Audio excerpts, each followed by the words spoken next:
This didactic content is intended for global training and education purposes only. Candela Corporation and its affiliates make no representations regarding federal, state, local laws, or regulations that might apply to use and operation of this device. For this reason, please review your country's current indication for use as provided by the respective regulatory agency. This content is not intended to be a substitute for professional medical advice, diagnosis, or treatment. Treatment considerations are under the discretion of the qualified licensed healthcare professional. Individual healing times, discomfort, treatment results, and satisfaction can vary. Please discuss these as well as risks and benefits of this procedure with your qualified healthcare professional to determine whether this procedure is appropriate for you. Benign pigmented lesions should be evaluated, diagnosed, and cleared for laser treatment by a dermatologist or appropriately trained physician. Incorrect diagnosis of pigmented lesions can lead to delay in diagnosis or misdiagnosis of skin cancer, including malignant melanoma. Malignant transformation of pigmented lesions can occur, and laser treatment of these lesions can impede proper follow-up and diagnosis. With that, I am very pleased to introduce Meghan Murphy. Hi, everyone. Thank you for joining us this evening. My name is Meghan, and I am the director of our corporate clinic at the Candela headquarters in Marlborough, Massachusetts. Basically, at the clinic, we perform clinical research trials, so we're consistently looking at our technology, how to optimize the parameters around the technology, and also just consistently looking at new indications. So the objectives of today's talk are going to be to discuss the PicoWay laser system, to kind of discuss the ins and outs of the system, to review patient assessment. We are going to talk kind of about our experience at the Candela clinic and how we felt regarding effective pre and post care instructions. We're going to review laser tattoo removal, and then we'll also be reviewing benign pigmented lesion treatments and then case studies at the end. So here we go. Okay, so the PicoWay system is indicated for tattoo removal, benign pigmented lesions, acne scars, and wrinkles.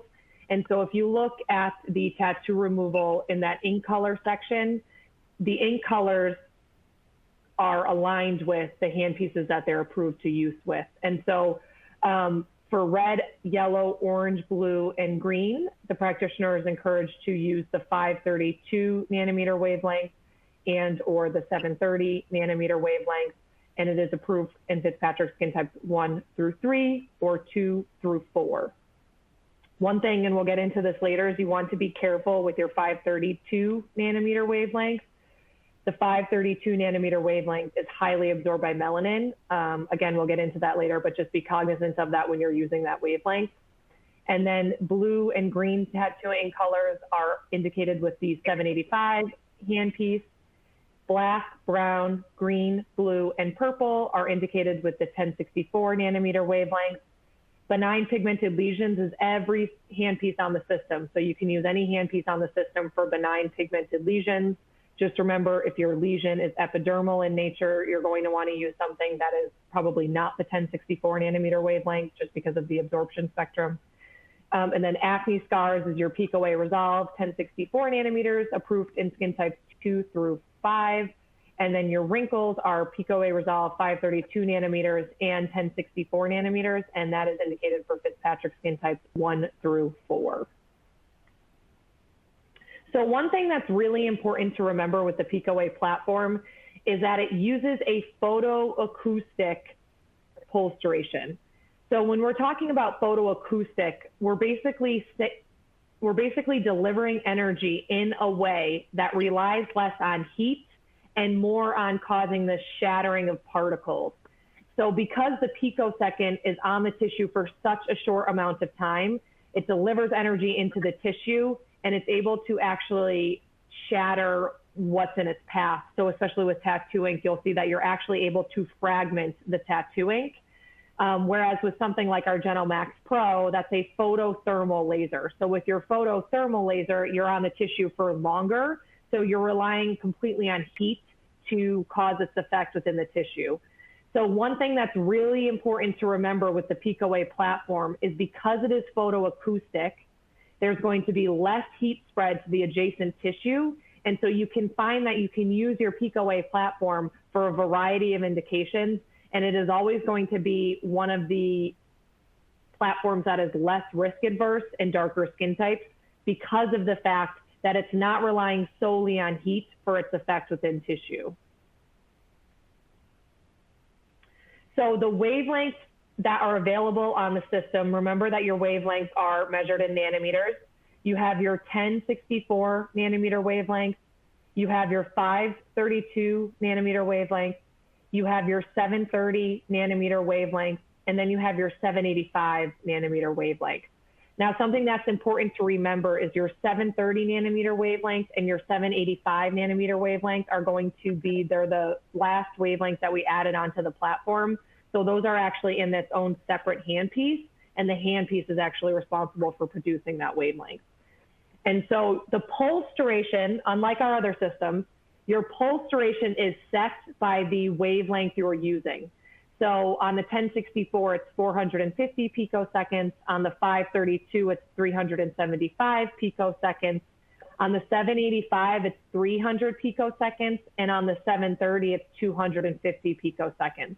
And with your 730 nanometer wavelength, that has the shortest pulse duration of any wavelength on the platform. So you will find that your 730 nanometer wavelength is able to deliver strong energy with lower fluences because it's such a short pulse duration. So it's on the tissue for a really short amount of time, and it's able to induce that effect very quickly within tissue because of its short pulse duration. Now, your fluence is expressed as joules per centimeter squared. So that's how much energy you're delivering over a given spot size. Your spot size is millimeters. On your 1064 nanometer and 532 nanometer zoom handpiece, and we call it zoom because you're able to turn a dial and zoom into a different spot size. So on the 1064 nanometer handpiece and the 532 nanometer zoom handpiece, you have the ability to use any spot size from 2 to 10 millimeters. On your 730 and your 785 nanometer handpieces, if you remember, the handpiece is actually delivering the laser. So the 730 and the 785 have a 2, 3, or 4 millimeter spot size, and you actually adjust the spot size by changing the distance gauge. So if you want to use a 2 millimeter, you switch to the 2 millimeter distance gauge. If you want to use a 3 millimeter, you switch to the 3 millimeter distance gauge. And then your resolve and your 532 resolve fusion are fixed at 6 by 6 millimeters. So it's one spot size, you cannot change it. So first we're going to get into patient assessment. So the first thing one should always look at when they're counseling a patient, or let's say you're consulting a patient, is you want to check the patient's medical history. And so there is a complete list of contraindications in the PicoWay user manual. And you also want to discuss the patient's eligibility and candidacy for treatment with your medical director. Ultimately, your medical director is responsible for determining and making patient decisions. So it's really up to them to determine the final eligibility for treatment. The next thing you want to do is review all current medications. There are certain medications that are photosensitizing. There are also certain medications that will thin your blood. And with the 1064 nanometer wavelength, especially when you're doing something like a 1064 resolve, the 1064 resolve or the 1064 nanometer wavelength is going to be absorbed by blood within our tissue. So if your patient has taken something like a blood thinner or drank any red wine or something the night before, all of that can increase the risk of the patient having what they call petechiae, which is little hemorrhages in the dermis. And so you just want to make sure that you've counseled the patient, you've gone through their complete extensive list of medications. Not only can medications be photosensitizing, but they can also increase the risk of things like bruising post-treatment. So you just definitely want to go through that with them. The third step is you determine your Fitzpatrick skin type. And so when you're looking or determining your Fitzpatrick skin type, there are a few things that you want to take into account. One being the patient's Lancer ethnicity scale, so what their ethnicity is. The second thing that you want to take into an account is how the patient responds when they're out in the sun. So one question you can consider asking your patient is, when you're out in the sun for the first hour without any sun protection, do you tend to turn red or brown? If the patient states that they are able to turn brown, that's likely that that they are at least a Fitzpatrick skin type 3, if not a 4 and or higher. And so in patients that are able to produce a tan, it's really important to remember that darker Fitzpatrick skin types present with more melanin in their epidermis. And so when they present with more melanin in their epidermis, that can present as a competing chromophore for the laser. So you want to be careful when your patients are of a darker Fitzpatrick skin type. They have densely packed melanocytes in their epidermis. And so you really have to be cognizant of aftercare, pre-care. They need to understand the importance of avoiding the sun. And you want to watch out for things like hyperpigmentation or hypopigmentation. The PicoWay platform drastically decreases that risk because it does not rely on heat for its effect in tissue, but it is still something that you have to be cognizant of when you're treating. The other thing that you want to be sure of is that you are establishing the patient's expectations and their goals for treatment. The PicoWay platform is indicated for wrinkle reduction, but it does a great job with things like periorbital wrinkling. It actually does a great job with perioral wrinkling. But if it's a really, really deep wrinkle, or if the patient presents with significant actinic keratoses skin, meaning a lot of sun damage, kind of that keratinic bronzing, they may find that they need something more aggressive than the PicoWay laser. So you just want to make sure that you're counseling the patients effectively and kind of giving them the established number of treatments. You're establishing realistic expectations. And then you really want to kind of educate the patient that your results will last as long as you're willing to follow the pre and post care regimen, as long as you have yourself on a good skincare regimen post treatment.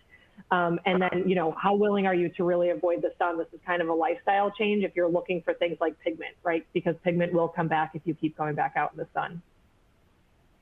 The other thing we definitely want to consider is patient compliance. So is your patient going to be willing to, let's say you do a tattoo and it's their 3rd or 4th treatment, you've used more aggressive settings. We know with aggressive energies, with tattoo removal, the risk of blistering increases. Are they able and competent, and do they understand that they have to keep the blister area very clean?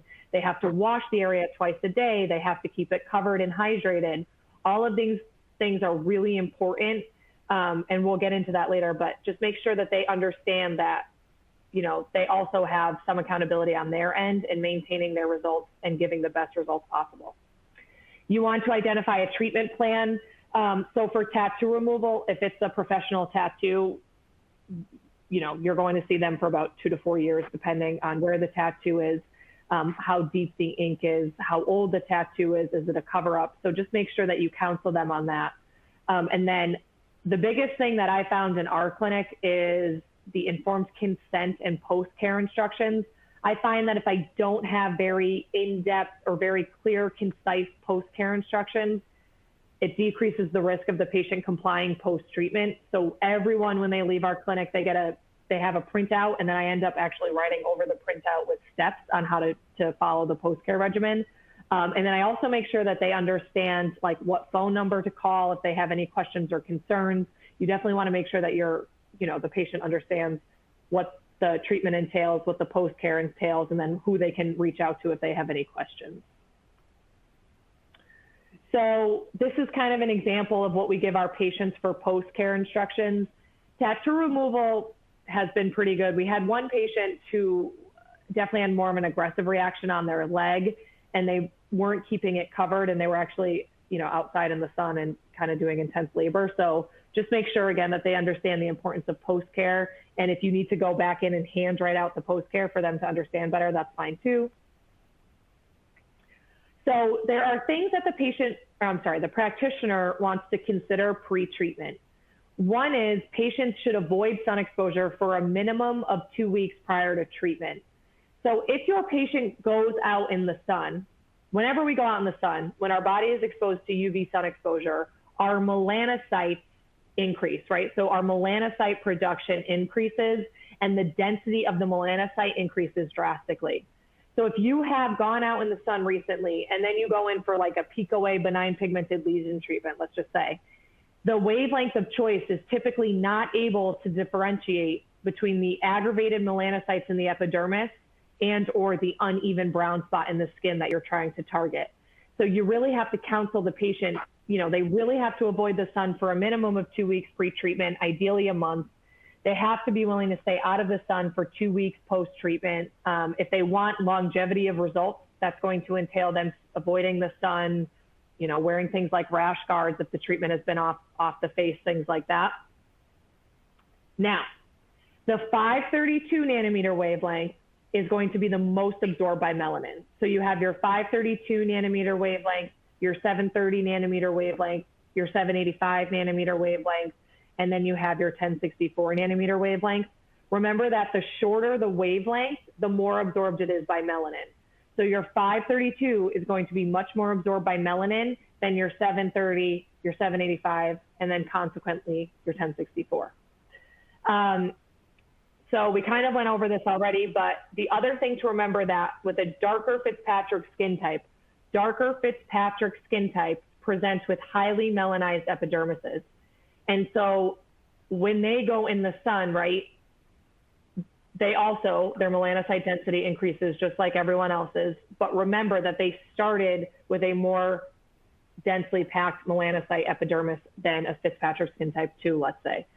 So when you're treating these patients, especially in the summer, you definitely want to think about potentially using a topical bleaching cream pre and or post-treatment, and you want to proceed with caution. So your endpoint should be adjusted accordingly to what you're treating. So you may not want to treat, let's say you're treating a tattoo on a Fitzpatrick skin type 4. You may not want to treat that tattoo till you have very clear, crisp white frosting. You may just want to treat until you see mild darkening or a little bit of frosting of the tattoo ink. That's going to be a less aggressive energy delivery, which is going to equal a less risk of adverse events like PIH. The other thing you want to think about is, does the patient present with a history of cold sores?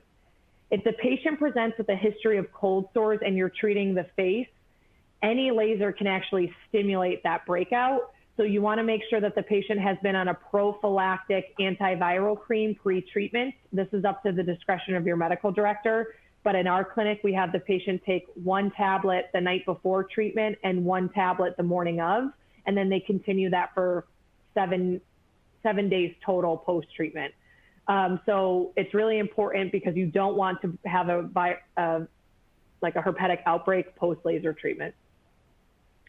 There are cases, especially with the picosecond pulse duration, you may see patients report that they feel a histamine-like response post-treatment or an itch. That can be expected. If the patient finds it unbearable, talk to your medical director, but you can consider the use of oral antihistamines and or use of a topical steroid. The topical steroid is going to decrease the inflammatory response, as will the antihistamine, but sometimes with the addition of those, you may see less efficacy as well. So just counsel the patient on that. And then when you're doing tattoo removal, and we'll get into this later, but make sure you assess for things like textural irregularities. When the tattoo ink was placed, did they heal okay? We'll get into that a little bit later. So one thing to think about is your post-care. So post-care is really, really important. I'm very lucky. I work under a medical director who does a great job with counseling us. And ever since I started working there, I realized how great it is with how great post-care is in avoiding or decreasing risk of unlikely events. So one of the things one wants to think about is steroid cream. So if you're treating a tattoo removal, the tattoo is going to have this strong cavitation-like effect. You're going to induce really high temperatures through particle fragmentation in the dermis. And so when you do that, it's a strong energy delivery. You can see things like blistering or, scabbing, things like that. So if you wanted to use a topical steroid post-treatment, that is going to decrease the inflammatory response, and it's also going to therefore decrease things like potentially hyperpigmentation or anything like that. Benign pigmented lesions. Once you hit a benign pigmented lesion, pigment is pigment. The heat doesn't need to, or the energy doesn't need to sit there for very much longer. So if you wanted to use a cooling compress post-treatment and or a steroid cream post-treatment, good idea. topical steroids actually decrease your inflammatory response. And what we know is when the body has an injury that stimulates an inflammation response, part of your inflammation response is stimulation of melanocytes. So if you want to decrease the risk of things like PIH, you would want to consider use of a topical steroid post-treatment. Cool compresses can also help. Cool compresses will again decrease they will vasoconstrict, so they'll decrease the blood flow, therefore decreasing the inflammation. The other thing you can consider using post-treatment is use of a topical beta-glucan. Studies have demonstrated that topical beta-glucan aids in staving off infection, increasing macrophage activity into the wounds. It actually helps stimulate collagen creation, and it will increase the strength of the skin and aid in development in new connective tissue and blood supply. Topicals containing zinc also have an antibacterial property. Use of aloe vera gel, so I did not know this, and actually one of our estheticians told me this, but aloe vera actually has a ability to decrease risk of infection and inflammation, so it can really help with wound healing. The patient also really thoroughly enjoys it after a treatment. It's cooling. For benign pigmented lesions treatments or tattoo treatments, now occasionally you'll get crusting. You'll definitely see that sometimes with benign pigmented lesions in subsequent sessions when you've increased your energies. Anytime you have a micro crust or a scab appear, the more hydrated you keep the skin, the faster the cell turnover. So what we'll do in our clinic is that day we'll use like a sickle face or a aloe, and then the next day I have them start using something like a Vaseline or an Aquaphor. By keeping that thin, consistent layer of Aquaphor Vaseline jelly on the area, it will actually increase cell turnover, decreasing the healing time. So you'll find that they heal quicker. Sometimes the skin underneath will be a little bit pink, and so by keeping it really, really well hydrated, you'll find that that pink skin, turns over faster into more healthy looking tissue. We did talk about this already, but again, when you have inflammation, you have activation of melanocytes. So if you've gone and done a Resolve treatment, right, and the patient is nice and uniformly red post-treatment and they have a little bit of inflammation, if that happens, that's fine, but you want to make sure that the patient understands that they cannot go out in the sun. You already are having some melanocytic activity happen post-treatment due to the inflammation in the tissue. So then if they go out in the sun and then further stimulate melanocytic activity, that's going to further increase their risk of things like PIH. And then you want to avoid any heat-producing activities for 24 hours post-treatment. You really don't want them to work out immediately post-treatment. You don't want them sitting in a hot tub immediately post-treatment. Don't take a hot shower immediately post-treatment.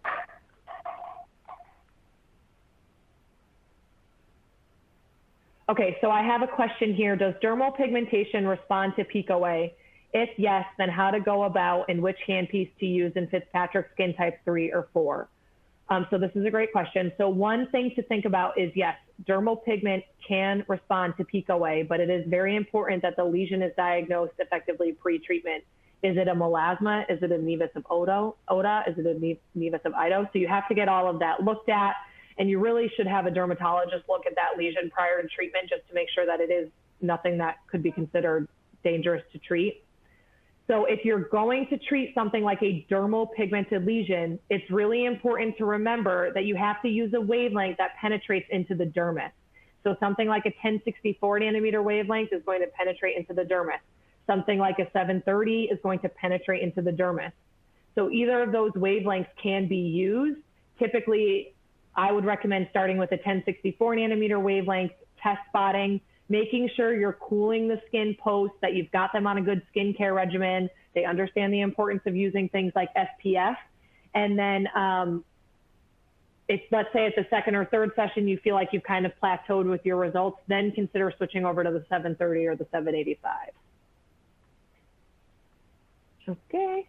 And we have another question. Would you apply the steroid or aloe right after the tattoo removal? In our clinic, we actually cool with a topical, like a cool compress post, then apply steroid. I don't use aloe post laser. I only use aloe post Resolve, but we'll get into that a little bit later. Okay, so So this is our absorption spectrum of tattoo color, but this is also giving you the absorption spectrum overall. So one thing to remember, the shorter the wavelength, the more absorbed by melanin. The shorter the wavelength, the more shallow the depth of penetration. So your 532, if you look at your melanosome curve here, and your melanosome curve, excuse me, is the curve in orange, melanosome curve at 532 is the highest. A little bit lower at 730, even a little bit lower at 785, and then lower at 1064. The shorter the wavelength, the more absorbed by melanin. The shorter the wavelength, the more shallow the depth of penetration. So that is why something like a 532 nanometer wavelength may not work when you're trying to treat dermal pigment. So if you look here, this is also going over tattoo ink. And so your 532 is going to be great on red tattoo ink. It works wonderfully. One thing about the 532 though, because it's so absorbed by melanin, is you are going to run that risk of causing pigmentary changes in a darker Fitzpatrick skin type. So definitely think about that when you're going to use that. Your 730 nanometer wavelength is really nicely absorbed by blue, green, and yellow tattoo ink. It's also nicely absorbed by melanosome. It is my personal favorite wavelength for treating brown spots. I love that wavelength. The 785, nicely absorbed by yellow ink, green ink, blue ink, and then your 1064 is going to be less absorbed by that blue and green ink and more absorbed, a little bit absorbed by melanin, and then a little bit absorbed by yellow, but I find that I typically don't use that. I always use 532 for yellow.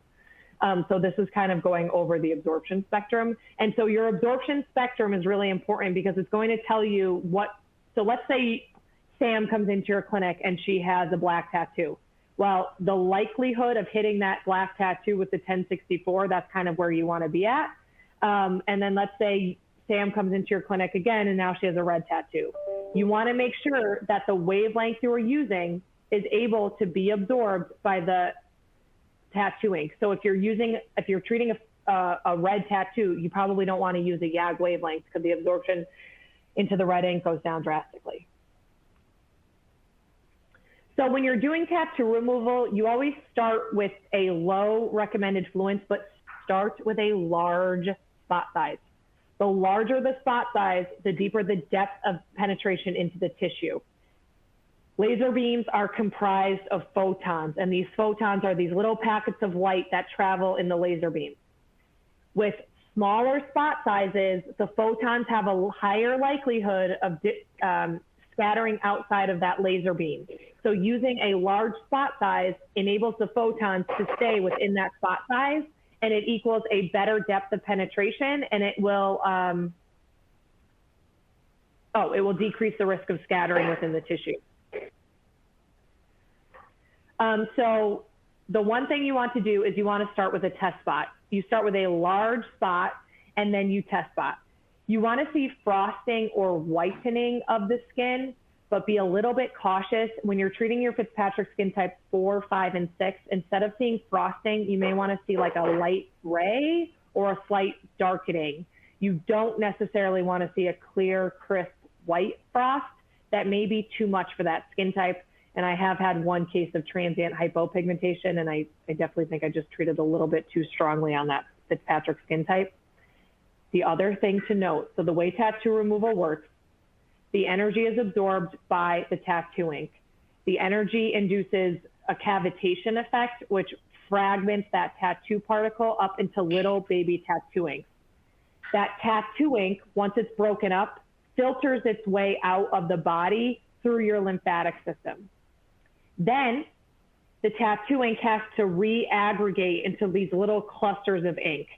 If you don't allow enough time for that broken tattoo ink to re-aggregate and reform into clusters, you may find that you don't have as good of a result. So you want to lengthen the time between treatments whenever possible. The longer the time between treatments, this allows for macrophage activity. So the macrophages go in, they eat up or digest that broken tattoo ink, and then they filter that out through the lymphatic system. Once that macrophage activity occurs, it allows the body to then re-aggregate the leftover tattoo ink into these little clusters. And if you don't allow that time to happen, then you may find that you don't get the intended, you may not see as great of a result as you were hoping for. So this is from Dr. Sorry, I'm getting a little bit of kickback. This is from Dr. Bernstein's paper. And so he was he was actually the physician that used our PicoWay first. And so I tend to try to stick to his fluences when I'm doing tattoo removal. I find that by using these fluences, I'm seeing really good endpoints with very little risk of tissue. One thing to know is when you've gone too far if you see pinpoint bleeding. If you see pinpoint bleeding, that means that your energies are a little bit too high. It's going to increase the risk of infection, and it's also going to increase the risk of delayed healing. So back off if you see that pinpoint bleeding form. So these were the parameters that he had used with the 785. Oh, the other thing. So the smaller the spot size, the more shallow the depth of penetration. So if you're using anything under 2 millimeters or under, there's a higher likelihood that you're hitting the epidermis versus the dermis.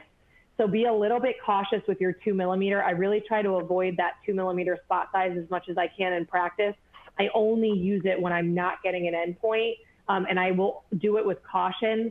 That one case that I was talking about where I had a little bit of transient hypopigmentation, that was with a 2 millimeter spot size. So now I do the 2 millimeter spot size, and then I test spot, and then I'll bring them back in like a month and make sure I don't see any transient hypopigmentation.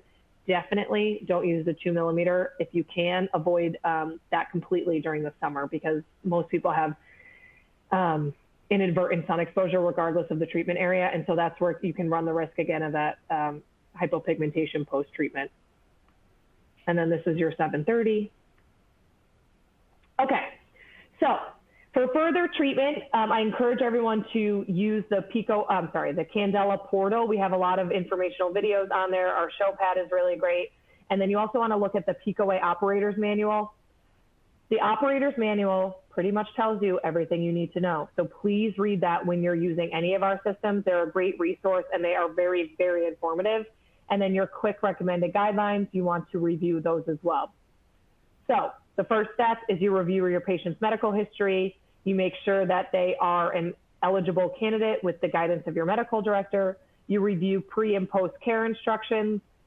There are certain questions that you want to ask the patient, but when you select the wavelength, you determine the tattoo ink color, then you ask the patient questions as to how the ink was placed. Then you perform your test spot. You always start with a larger test spot, and you want to see ideally mild to moderate frosting. Moderate frosting is fine in lighter Fitzpatrick skin types.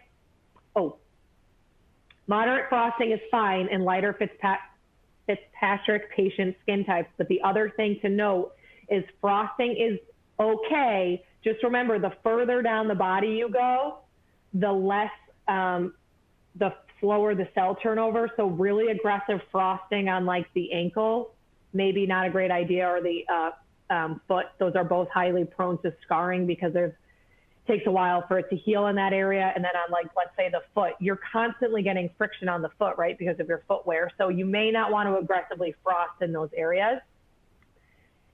So the questions in doing research, I'm very lucky, but sometimes we do have physicians visit the Candela clinic or really experts in the tattoo removal field. And so through my work with them, I have learned a couple of key things. So one thing you want to ask the patient to start is, was the tattoo placed by an amateur or by a professional? If the tattoo was placed by a professional, it's going to require more treatments, and it's going to require, the patient has to be diligent about their treatment regimen. If it's an amateur tattoo, the amateur tattoo ink probably wasn't placed as deeply in the dermis, so you may find that they need less sessions. I've cleared amateur tattoo ink in like 2 sessions. The patient loves you, they think you're wonderful. And really it's just because it's a more shallow depth of penetration. So something to note. If the tattoo was placed professionally, please counsel the patient that this is a long process. It's going to take a minimum of 6 treatments due to the density of the tattoo ink and the depth of placement. The other thing we've learned is you want to ask the patient, when the tattoo ink was placed, did you feel any itching or experience any tangible signs of an allergic reaction? If they say yes, you want to talk with your medical director. There have been studies shown that by pre-treating with an oral antihistamine, this will decrease the risk of that histamine response post-tattoo removal, but there is always that risk. And if they had a really strong reaction when the tattoo ink was placed, the likelihood of inducing that histamine response again is high. So be really careful with those patients. You really probably want to definitely have them on a antihistamine regimen, and then you definitely want to test spot and wait and kind of see how they react. The other thing you definitely want to consider is potentially having an EpiPen. Very little literature stating that these reactions go systemic requiring an EpiPen, but you can never be too sure. And then the other thing I've learned is you want to actually feel the tattoo. So palpate the tattoo, press on the tattoo. Is there pre-existing scarring in the tattoo ink? If the ink was placed and the needle wasn't steadily at the same depth, or if it, there was maybe not a steady hand, some ink is going to be placed deeper, some ink is going to be placed more shallowly. And when that occurs, there is this risk of microtextural scarring in the epidermis. So you want to be careful. If they have microtextural scarring before you start treatment and then you go and clear that tattoo ink, there's going to be an increased risk of you may be actually seeing that scarring a little bit clearer. So definitely ask the patient these questions. If the patient says yes, they have scarring, but they're okay with having that scarring and they just want the ink gone, you may want to consider adding into the consent form. Patient understands that they already have pre-existing scarring pre-treatment. Patient would still like to move forward with treatment, have them initial, just a thought. Definitely talk with your medical director. And yeah. Now, something that I've learned is the longer you ice post, the less likely there is of causing a blister. So, the other thing I've learned is, and I've had tattoos and I've had 2 of mine removed, and the chiller works wonders. So I actually will hold the chiller. I have one on my inner arm, actually. You hold the chiller kind of closely to the area, 3 to 4 inches from the skin. You let them pre-cool, and it's gonna change their pain tolerance drastically. Post-treatment, cooling the area with a cool compress and or the Zimmer will not only decrease the risk of that blister formation, but it will also decrease the risk of that PIH formation. So what happens is the energy is delivered really strongly into tissue. That energy, although it's delivered in a more photoacoustic effect, there is still some heat delivery. We're not completely photoacoustic yet. So with that heat, with that translation of heat into the tissue, the heat has to work its way from the middle of the dermis to the top, right? So it has to work its way from the middle of the skin out. As the heat works its way out, that's where you'll increase the risk of blistering formation, which is just when the epidermis separates from the dermis and then fluid forms. And it's going to increase the risk of activating the melanocytes, because again, your melanocytes sit in your epidermis. So as the heat is working its way out through the epidermis, that's where you can stimulate some of that melanocytic activity. With that melanocytic activity, that's where you get things like PIH. So in a study performed, they actually iced half the tattoo, or I'm sorry, they elevated that to they elevated the tattoo and iced intermittently. They had no blister formation. The second time they were treated, the same patients did not ice or elevate, and blistering did occur. So food for thought. I actually try to cool the patients for like 10 minutes post if they'll let me. Sometimes they don't want to do that, but I definitely try to. Okay, so here's a treatment video of the tattoo removal.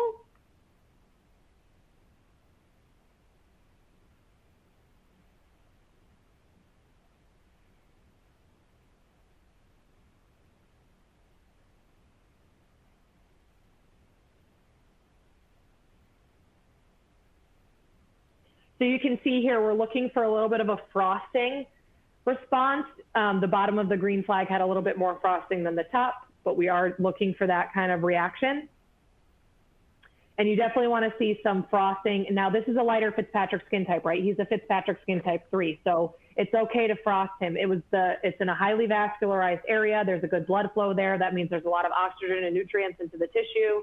So that will help decrease the wound healing and decrease kind of any risk of scarring. So it's okay to frost this individual.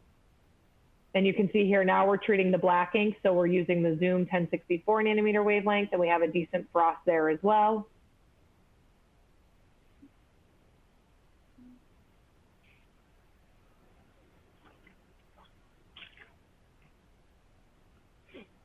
And now we're switching from the now we're switching from the Zoom handpiece to the 532 nanometer wavelength Zoom. So you can see here, it's so easy. You just twist and attach.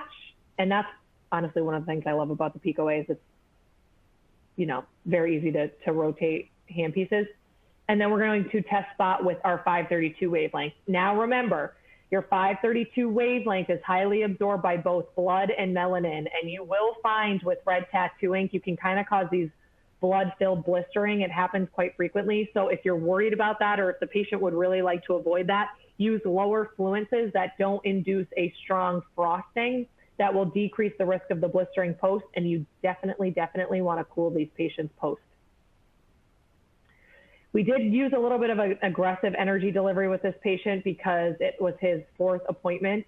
And the tattoo ink had gotten pretty light. So this is actually a decent amount of frosting. You could even consider decreasing a little bit so that it wasn't so clear and white, more of a gray. But he's been very happy with his results. We definitely iced him post.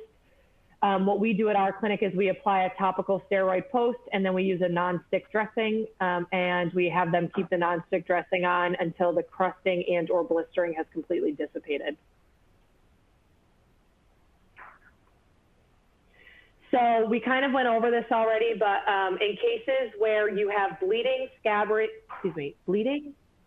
or blistering, the patient is encouraged to keep the area hydrated and covered with a non-stick dressing. One common misconception about non-stick dressings is that they'll actually hold heat in. They do not, because they're non-stick. So not only are they not going to keep heat in, but they're going to protect the skin from infection. When you have a blistering or when you have scabbing, you've compromised the integrity of your stratum corneum. Your stratum corneum is not as good right now at protecting you from infection. So by keeping the area well hydrated and covered, there's less risk of that bacteria being able to break in through the stratum corneum and causing an infection. The other thing that's nice about the non-stick dressing is if you do have a blister or scab, when you go and change those non-stick dressings, it's not going to remove any of that granulous tissue. And so that's a good thing, right? That means that you're not removing any wound healing that's occurred. So you definitely want to consider the use of that post.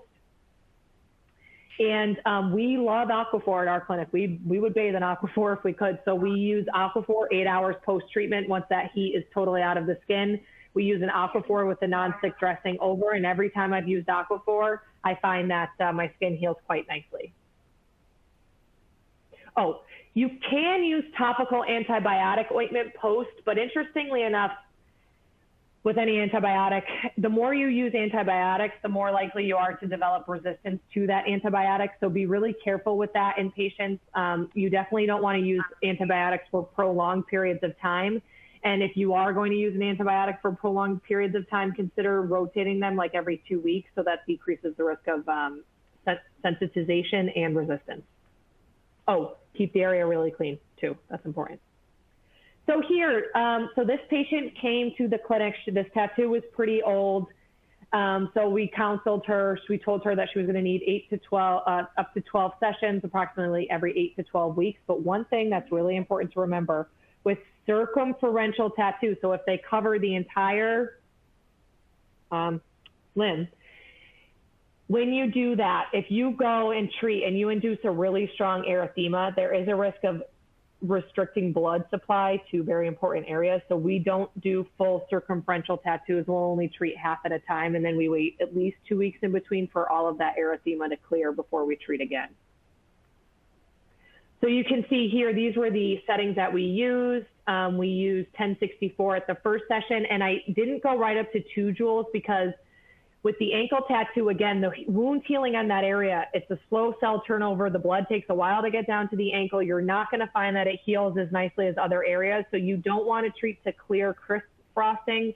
You want to kind of use more bare frosting. And so that's how we treated there.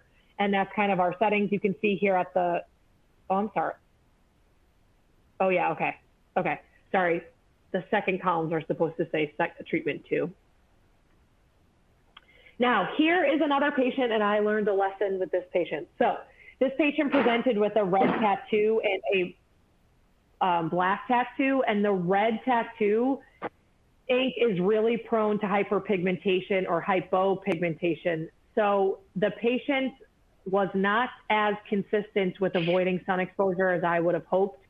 So what I should have done is just not treated him during the summer and told him we'll resume treatments like come fall when I know that, that tan has resided. And so you can see here, this is how we treated. We started with lower energies on the 532 and then kind of worked our way up from there. He did have some transient hypopigmentation. Transient hypopigmentation with a 532 nanometer wavelength is kind of, unfortunately, something that you're going to run into. So just counsel your patients accordingly. If the patient presents to you with any hypo or hyperpigmentation, do not treat over that area until the hyper or hypopigmentation is cleared, which is typically about 3 months. One thing we did do is when he came into the clinic, he had areas of hypopigmentation. So we actually just used a white eyeliner and avoided treating the areas of hypopigmentation, and then just treated the areas that were not hypopigmented with lower fluences. Okay, so couple of questions.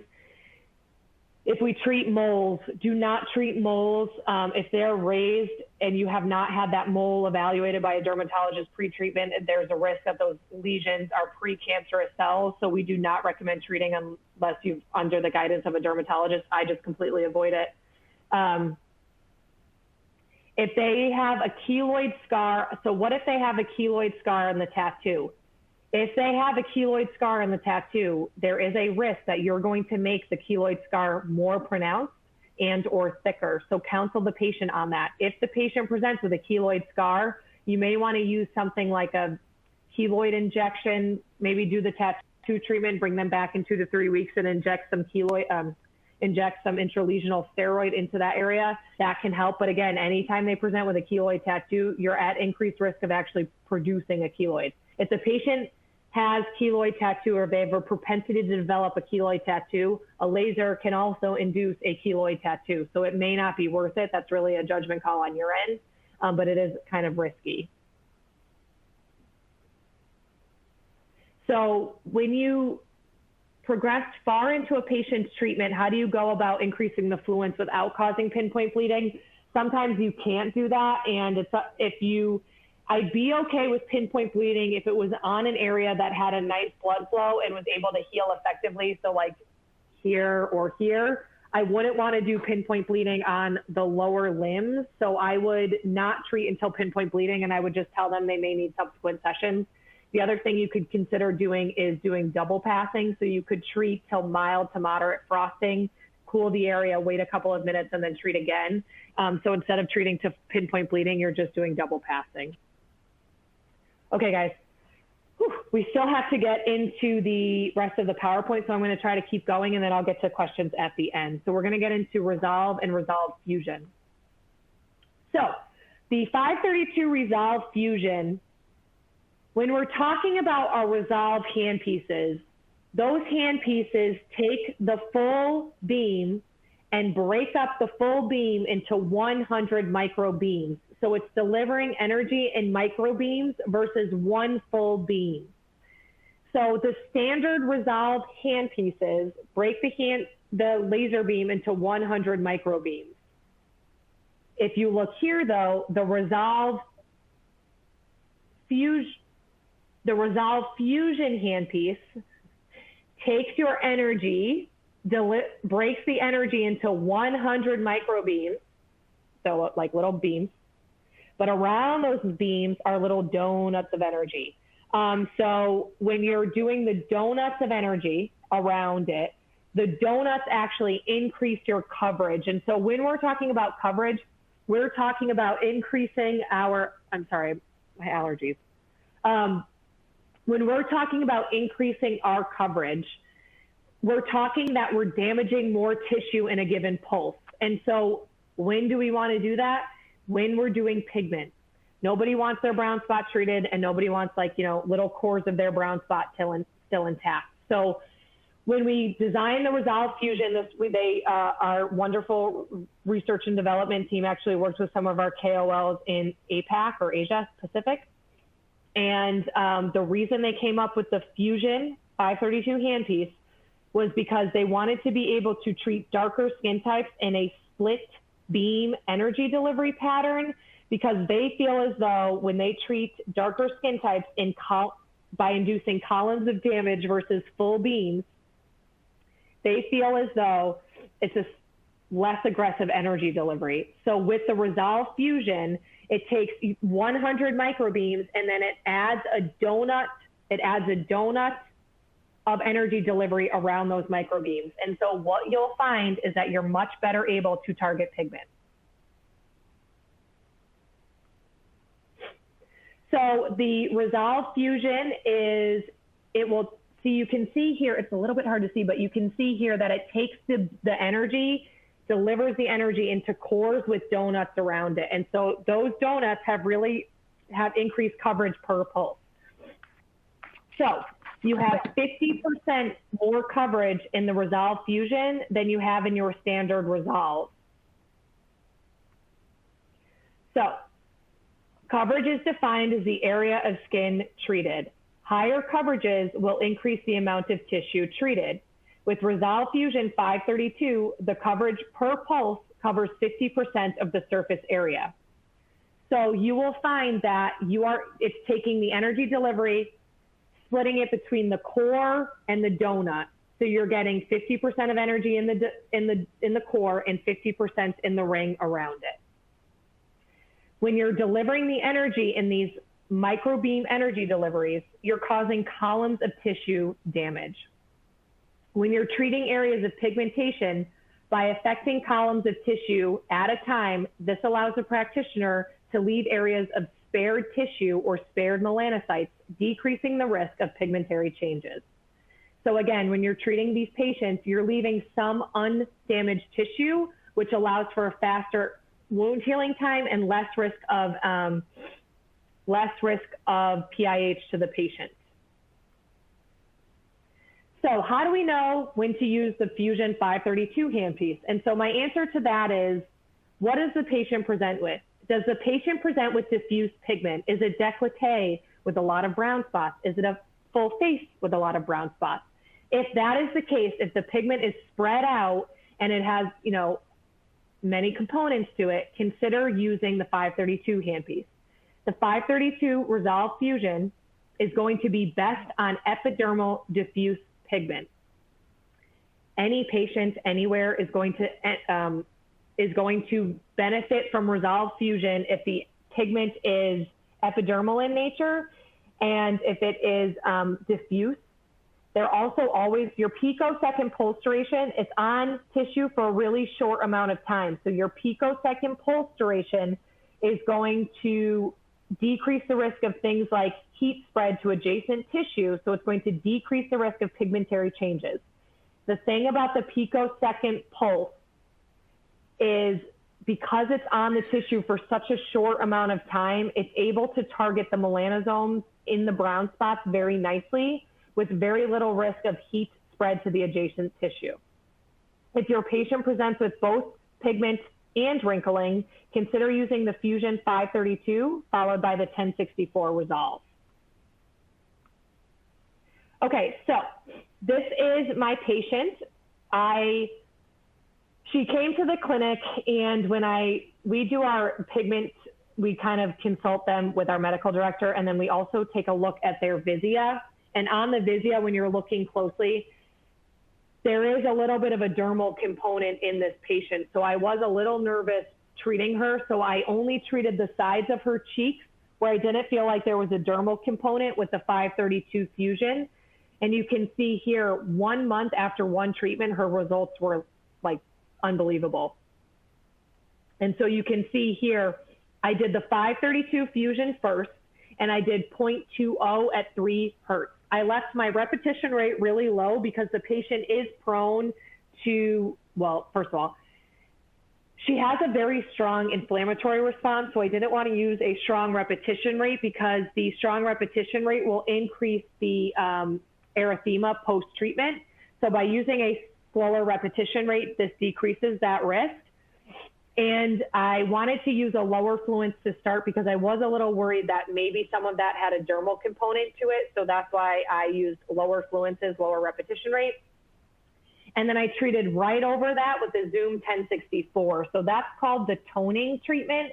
And when you do this 1064 toning treatment, it's going to give you that PicoWay glow. It's going to even out the appearance of pigment, and it's also going to kind of strengthen the dermis. So you'll find that the patients have a really healthy look post-treatment. And so that's kind of how I did that. Now, this patient was kind of a learning for me. He is an Asian Fitzpatrick skin type, and he is definitely prone to PIH. So I was a little bit nervous treating him. So I started with only the 532 fusion. His first appointment, I only did 532 fusion, and then I test spotted with the 1064 Resolve over it, just to make sure that both wavelengths weren't too much for his skin. But you can see here, even after one session, he had a very nice pigment clearance, and that was with lower fluences. I didn't go very aggressively.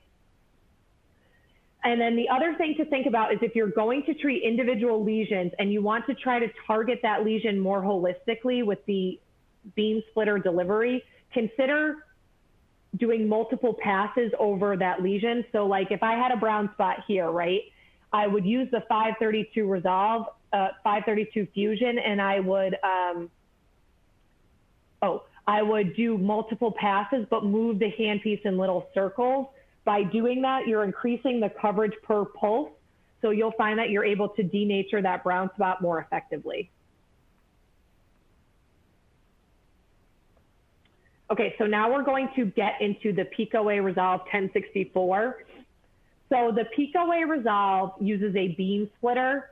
It delivers focused picosecond pulse durations, creating high intensity energy delivery. With high intensity energy delivery, you find that this delivery can actually generate plasma. Think of plasma as a high temperature gas. So once you create plasma, it's like this little, I'm getting a little bit of kickback. Okay, once you create plasma, it's like this little high energy, high temperature ball of fire. Where you create that plasma, with further energy delivery, the temperature of the plasma continues to increase, the plasma expands, and then it forms a cavitation bubble. When the cavitation bubble forms, that means that the plasma has gotten so hot and so big, it actually collapses in on itself. Where it collapses in on itself, you cause cavitation. Cavitation is essentially these little holes that you've created in tissue. When you cause that, there are holes in tissue. When the holes in the tissue are formed, your body is forced to stimulate a wound healing response. So with ablation, when you're using lower energies, you're actually able to cause this tissue ablation again, but the tissue ablation leads to these vacuoles. The vacuoles then create shock waves. So where the vacuoles cause, right, you've got that plasma formation. That plasma formation gets so hot as it continues to absorb more energy, the plasma will then collapse in on itself. As it collapses, it generates shock waves. The shock waves move through tissue. The shock waves actually will induce a wound healing response as well as the vacuole formation, because the shock waves, as they travel through tissue, actually cause little tears in tissue. So between the vacuoles being created and the energy traveling through the tissue creating tears in tissue, you're causing dermal remodeling. When you cause dermal remodeling, you see fibroblast activation, cytokine release, and angiogenesis, which just means new tissue. So the effects of the PicoWay 1064, we are 98% positive, are most likely a result of chromophore-assisted energy delivery. The 1064 is a little bit absorbed by melanin, but it's also really absorbed by blood within the tissue. The PicoWay 1064 Resolve is indicated for treatment of wrinkle and acne scarring, and it has been shown to build new collagen and elastin. And so in a recent study by Dr. Faraz, you will see higher collagen creation when you're using 2.1 millijoules or higher. So definitely think about that. On an anecdotal personal note, when I'm using the 1064 Resolve, I see more effect when I treat until uniform erythema with petechiae. And so petechiae are basically, they look like little capillaries kind of, or little baby bruises. And so when you cause petechiae, you've caused a microhemorrhage in the dermis. That's a good thing. What sits in our dermis? Collagen. So if we're hitting the dermis and we're causing a wound healing response in the dermis, you're going to see an increased deposition of collagen. And we see that correlating to seeing more of a stronger petechiae post-treatment. So here is my patient. You can see that he had great results. And this is 1 month after, I believe, 6 treatments. So apologies, that is a error on my part. But you can see here, see how nice that treatment is for the periorbital wrinkling. He was so happy with the results. We were very, very impressed. And this was actually before Dr. Faraz's study was published. So I had only been using 1.9 millijoules, but I was treating I was using a lot of pulses. I treat until the full face is red. I want a uniform energy delivery. I want uniform erythema in the tissue. And I actually will go back over and treat over individual wrinkles until I see petechiae or microhemorrhaging formation in those actual wrinkles. So you can see here, this is how we treated the patient.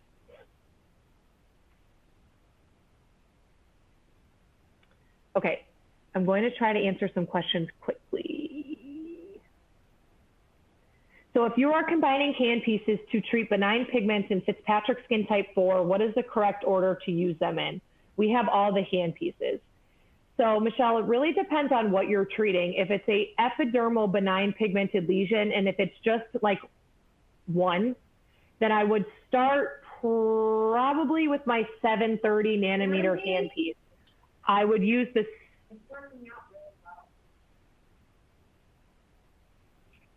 Sorry.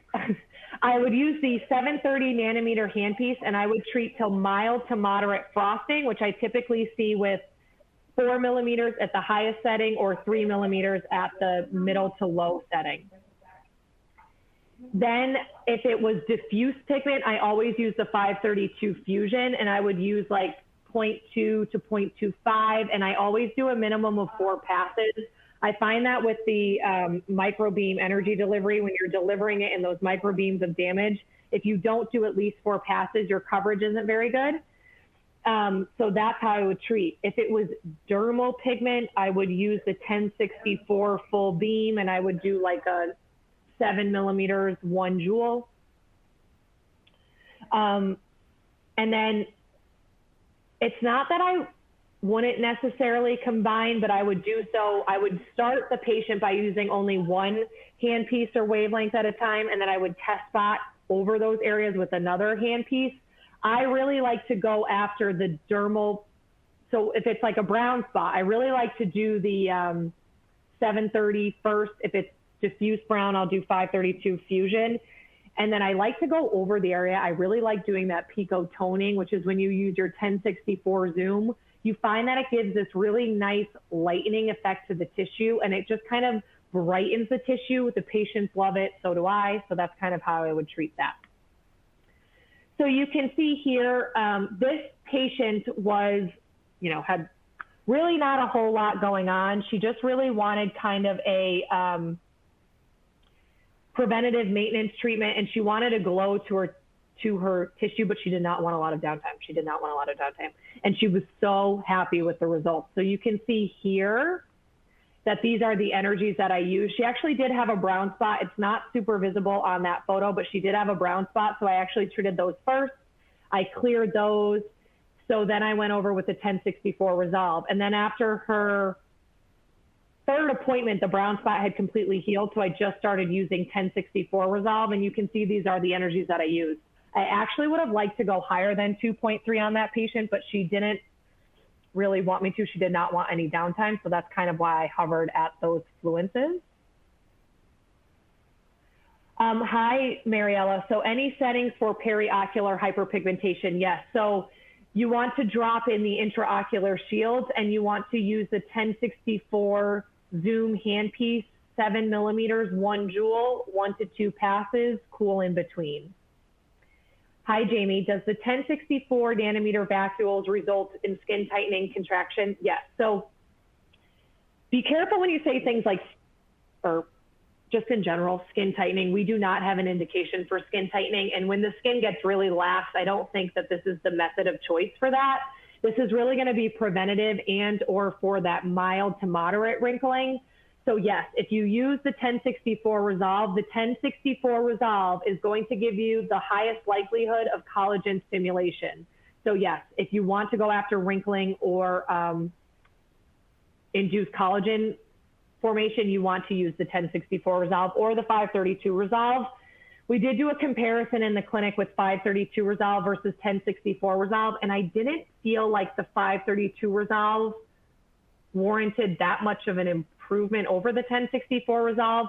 And you have to remember with that 532 Resolve, because of the absorption by melanin, it can be a very aggressive energy delivery. So I tend to really stick to my 1064 Resolve.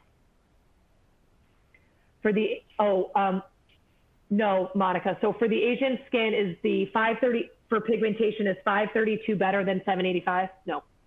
So the 785 or the 730 always start with those hand pieces on the Asian skin type. If you recall, it's less absorbed by melanin, but still absorbed by melanin. So you'll still get your effect with less risk of causing harm to the patient. So always start with your 730 or your 785. When you're not seeing your endpoints anymore, consider switching over to the 532. The thing to remember about the 532 is it's absorbed by blood, so it can induce kind of this erythema post-treatment. So if you see that erythema post-treatment, you want to ice post-treatment, use lower fluences. So with 532, do not treat till frosting, just treat until you see mild darkening, ice, and use a steroid post. Oh. Okay, so we're going to get into the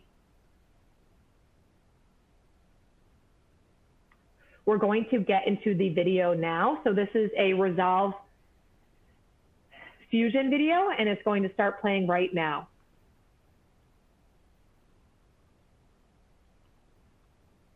So you can see here, I'm actually treating a décolleté, and I used the 532 Fusion. This patient does present with like years of photo damage to the area, so I start with 532 Fusion, and I treated her with 4 passes. I had good coverage, so I had like 20 to 30% overlap between each pulse, and I treat until I see uniform erythema.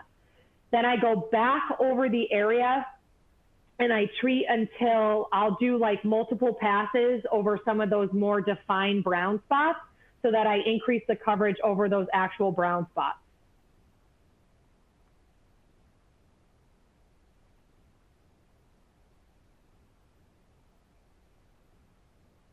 And you can see here, so she also presented with that crepiness in the décolleté, so I'm going to switch to the 1064 Resolve and use that there.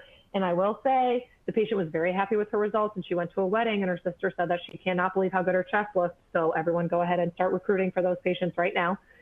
So I used the 1064 Resolve, and again, I'm going right up to 1.9 even on the chest. I want to see some of that collagen deposition. I increased right up to 2.1 because I did not see the erythema that I was looking for. So I treated again with 1064 Resolve. It's imperative that the entire treatment area is uniformly red. So you want to treat until it's uniformly red. You don't want gaps in the treatment area. Then I went back over some of those deeper wrinkling right in the middle of the décolleté, and I kind of did 2 to 4 more passes over that until I saw petechiae in the actual wrinkle itself. And again, the patient was very happy with her results. Okay, so hi, Adriana. Do you have a recommendation on steroid cream for post-treatment tattoo removal? Talk to your medical director. Hydrocortisone cream is going to be fine. Hydrocortisone cream is over the counter, and it will allow you to treat some of that. But at our clinic, we will consider use of a stronger steroid like a betamethasone, but that's again with the guidance of our medical director. Hi, Dr. Mustafa. So where is 532 Resolve helpful? What indication is it helpful for? Good question.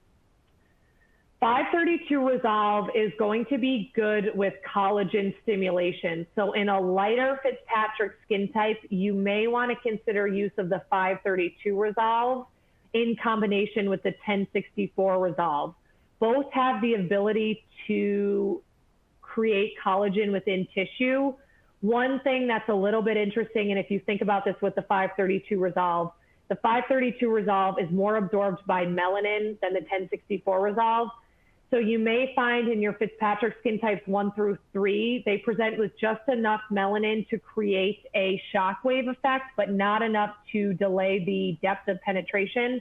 So you may want to consider, let's say you get to the 3rd appointment on a Fitzpatrick skin type 3, you've done 3 sessions with 1064 Resolve and you're not overwhelmed with the results on the wrinkles, you may want to try the 532 Resolve and switch to that to see what you get.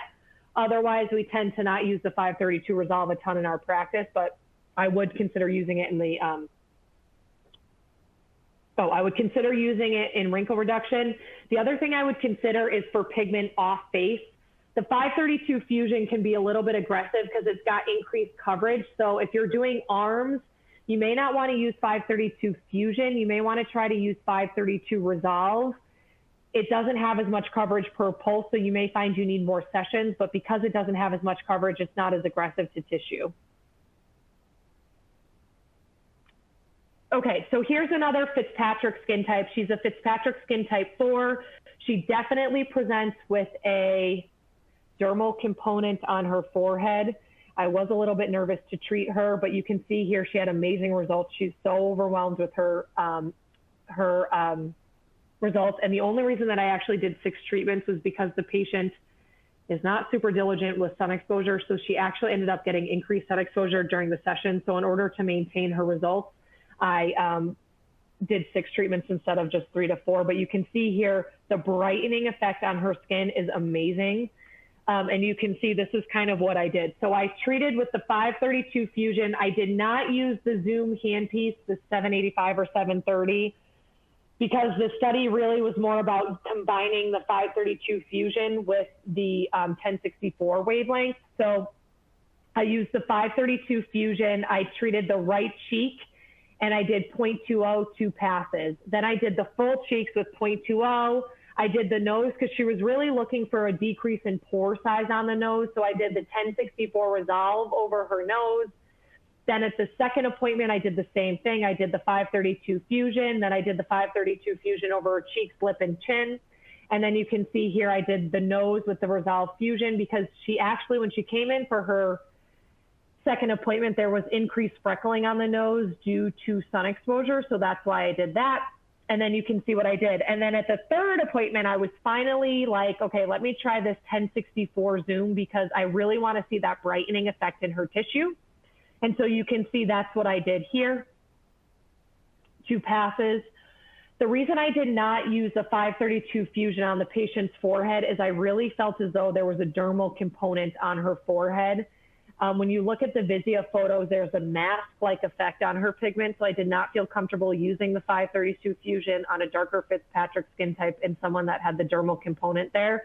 So that's why I used that handpiece. And then at this, you can see here at these final appointments what was used. So again, I always use 532 Fusion on cases of freckling and or diffuse pigment. If I'm in a study and I can't use the Zoom 730 or the 785 on an individual discrete lentigo, then I'm going to use my 532 Fusion and I'm going to do multiple passes over that area to try to increase the coverage per pulse. And you can see here, this is everything that we did after. I'm always going to try to incorporate that 1064 toning. It is a great treatment. The patients are always so happy with the results.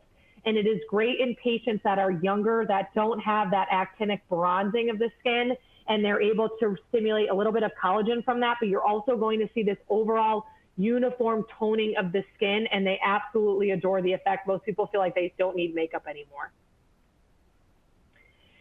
Now, this patient was the same patient from earlier, but now I'm showing you her full face. So you can see here on her forehead, there is a dermal component. It is not individual isolated lesions with discrete clear borders. There is a mask effect to the pigment.